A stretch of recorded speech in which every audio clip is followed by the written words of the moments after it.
Magandang araw mga katropang maglalado.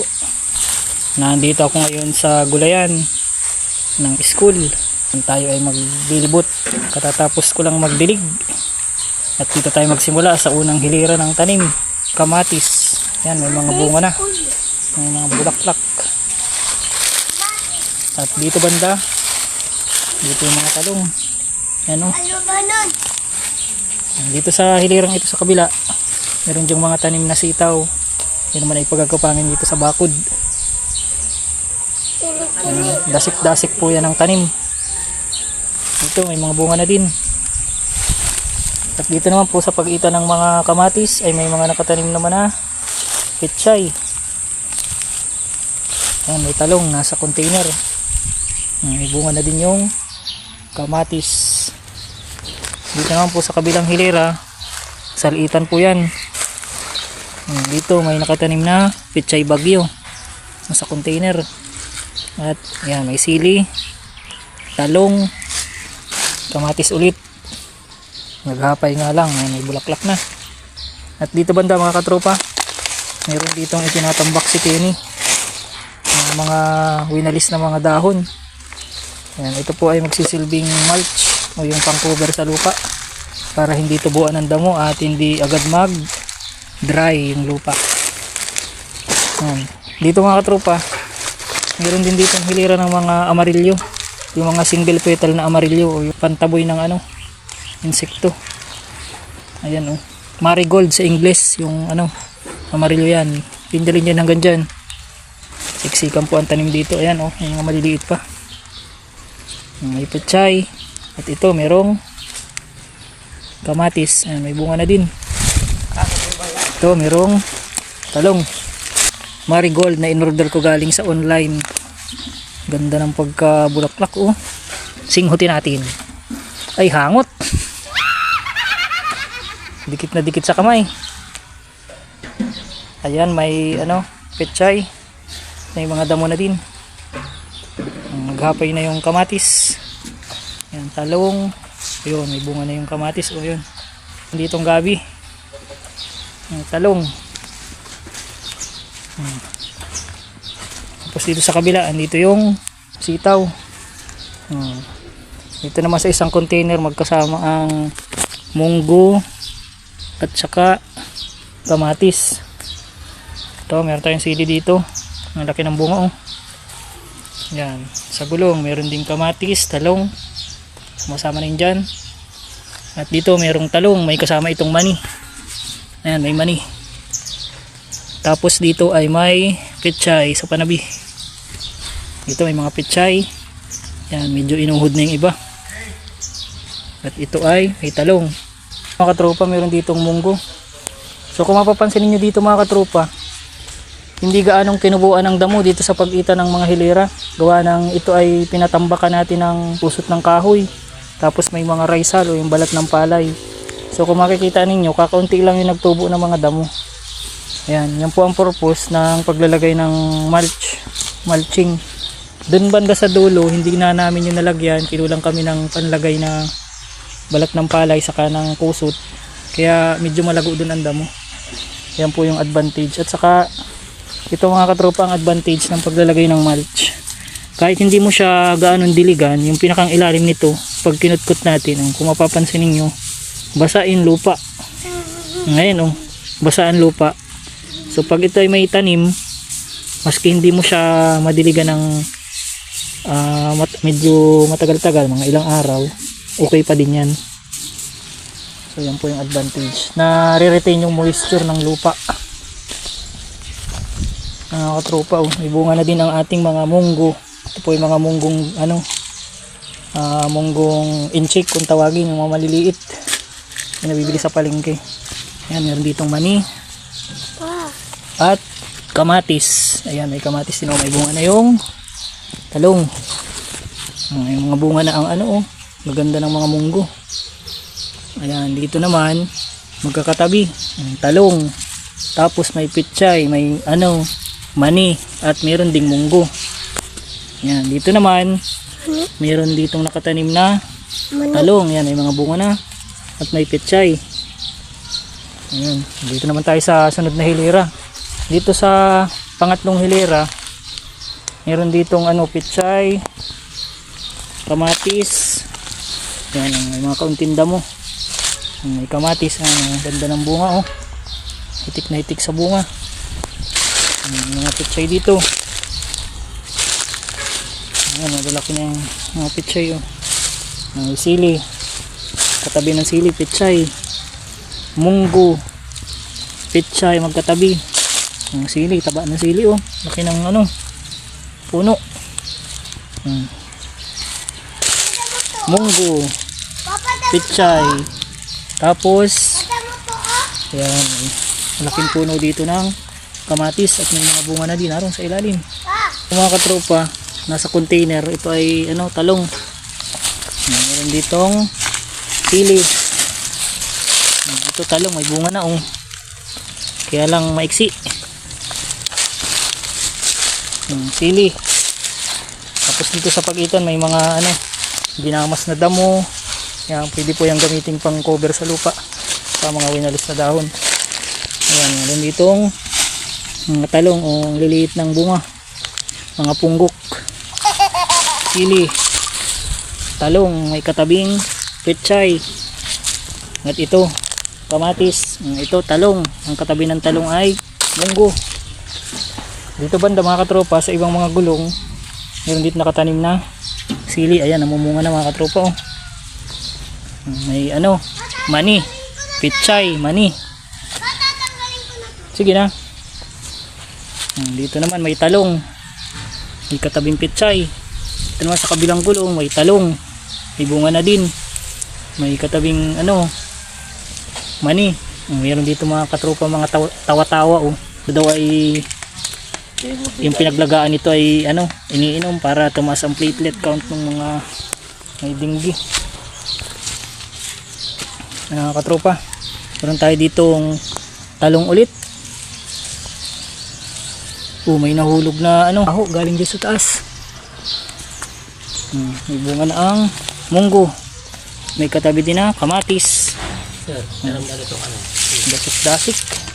Yan mga katropa, ito yung ginagamit namin na hose dito, oh. Ayun. Ito mga katropa, meron tayo dito mga kamatis. Ayan, oh. May talong, ang damo yan, oh. May mga kamatis dito, may mga bulaklak na, ang tatangkad, oh. May bunga na, ayan, oh.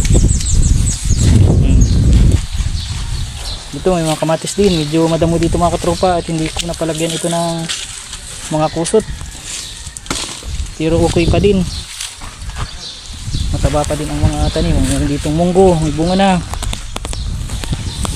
Ayan, may munggo pa rin. Ito munggo. Tapos dito may tanlad.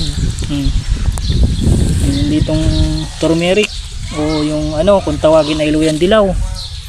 Dito meron namang munggo. Tapos dito sa likod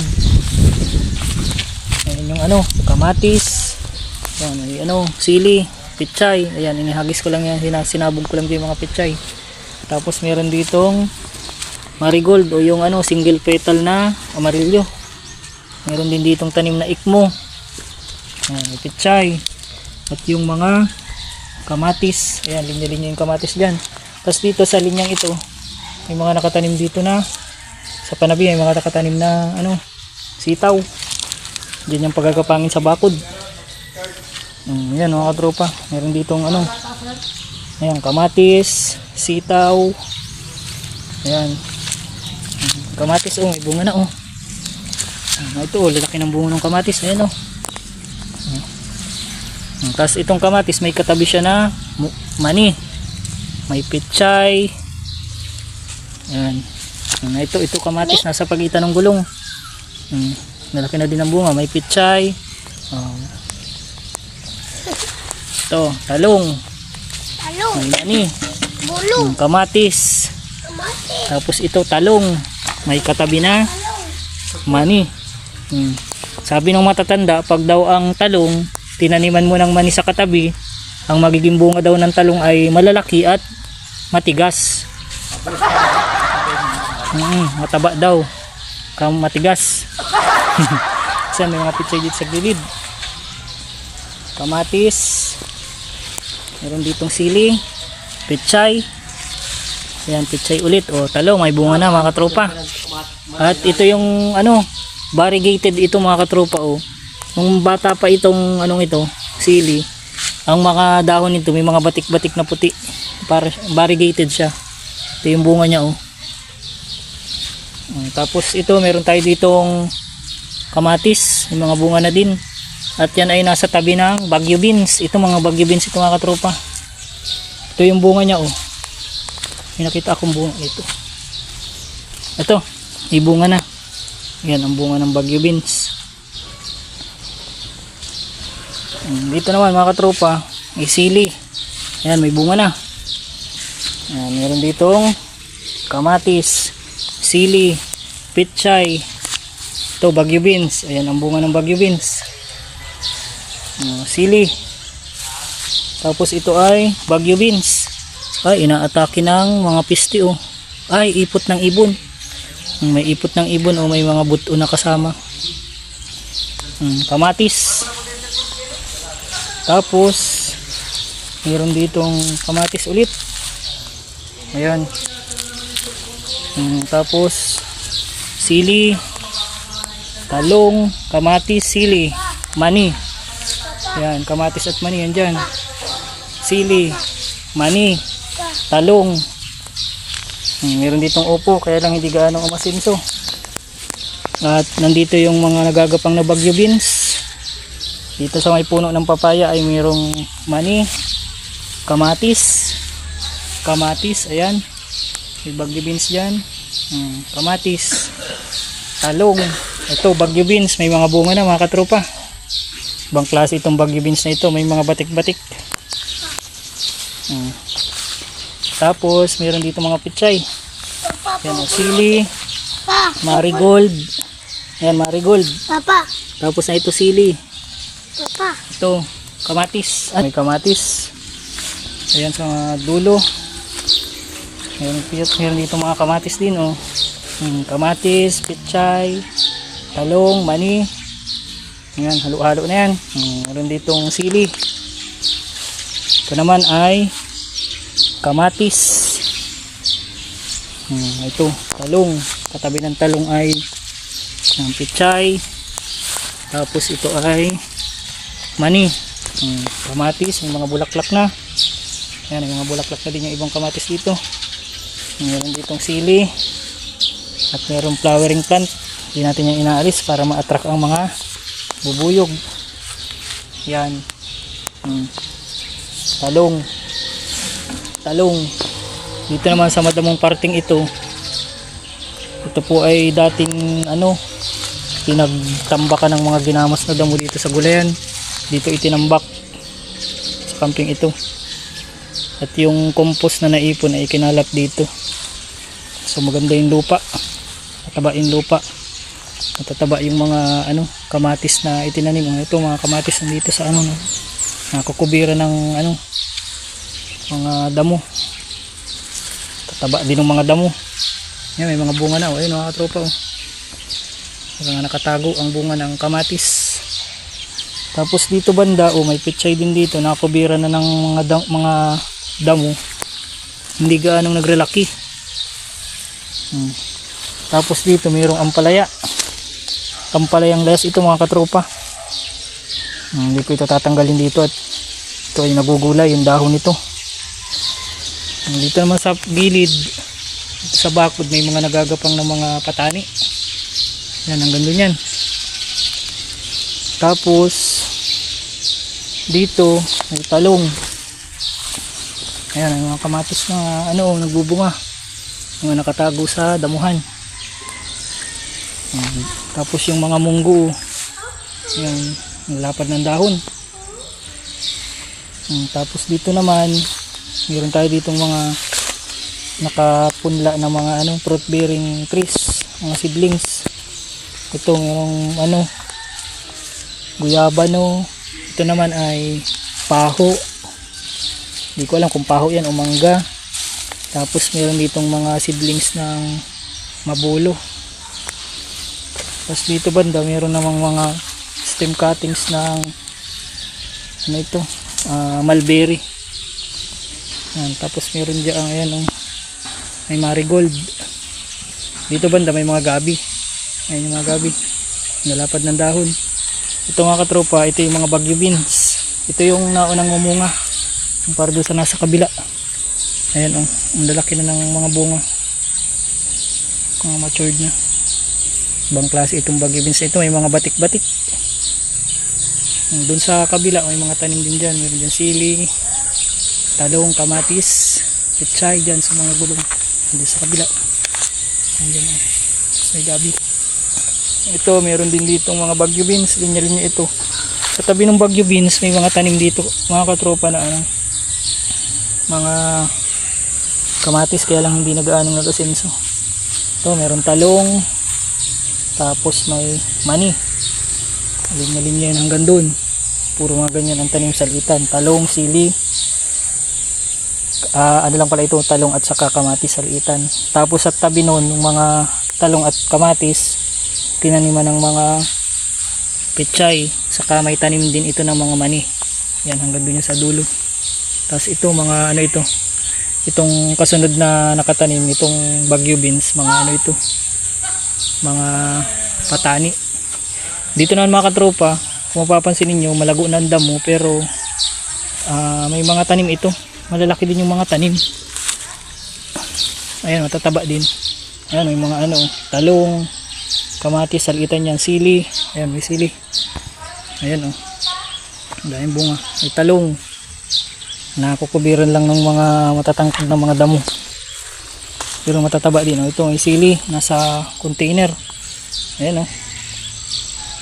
Tapos ito nagtarangkad na din yung mga damo, nakubiran yung talong. Itong talong may ano ito, yung mga bulaklak na siya, na yung mga bunga yung ano, kailangan itong magamasan para hindi sila makubira ng ano, mga damo.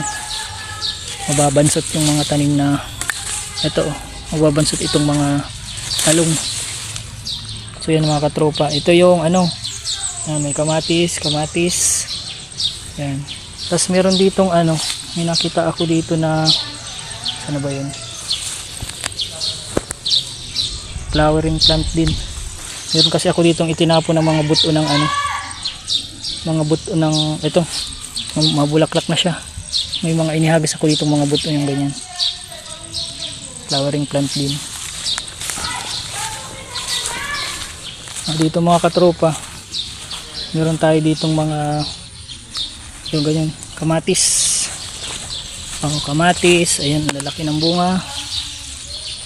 Tapos dito kung mapapansin nyo mga katropa, ito napalagyan ko ito ng mga rice hull, mga balat ng palay. So hindi siya gaanong tinubuan ng malagong damo ito pag ita na ito. Tapos yan, gumanda yung mga ano, kangkong. Tapos meron ditong ano, ang dami ng bunga, mga kamatis, may talong, may bunga na. Tapos sa dulo may mga bunga na yung mga sili. Ayan, may sili, bunga na. Ito naman ay talong, bansot lang siya pero tatlo ang bunga. Ayan, ito ay talong, munggo. Tapos ito yung ano, kamatis na marami rin bunga, oh. Talong. Ito may pechay, kaya lang hindi siya ganong lumaki, gawa ng nakubira ng mga damo. Ayan, may mga bunga na din yung mga kamatis dito.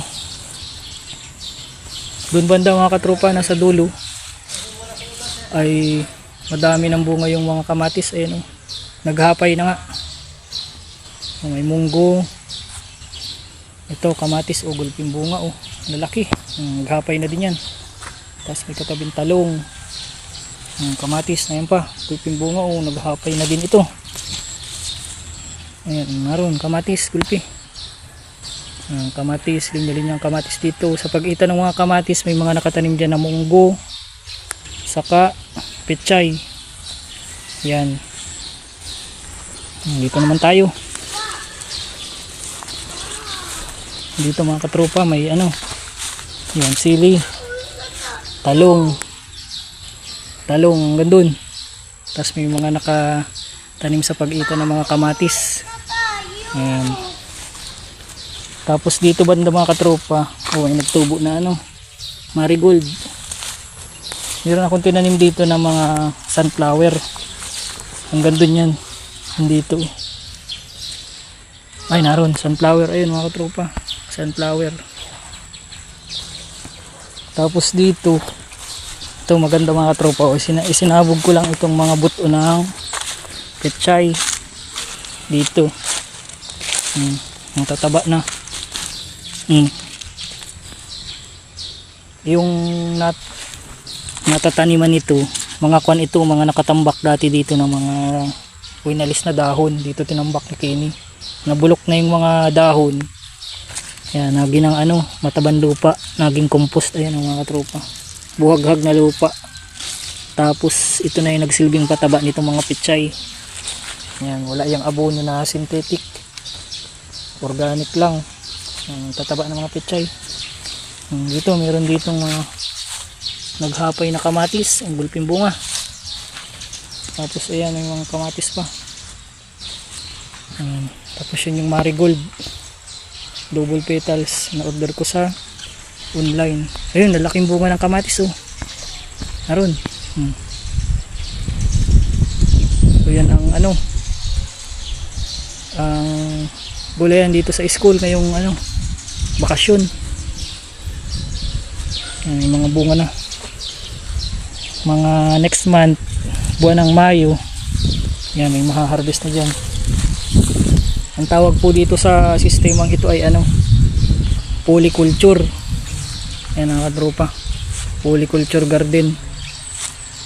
Iba-iba yung mga nakatanim, hindi lang isang klase ng tanim ang ipinisto natin dito. Kasi maraming benefits pag polyculture. Marami kang maaani at iwas din o nalilimitahan yung pag dami ng mga insect pest, gawa ng may balance. May mga beneficial insects din na makikita. Ayan, yung marigold, pang siya, pantaboy ng mga pesting insekto. Pwede rin siyang pang attract ng mga beneficial insect. Ayan, meron ditong ito yung pechay bagyo, taba na. Ayan mga katropa, ayan ang ating polyculture vegetable garden.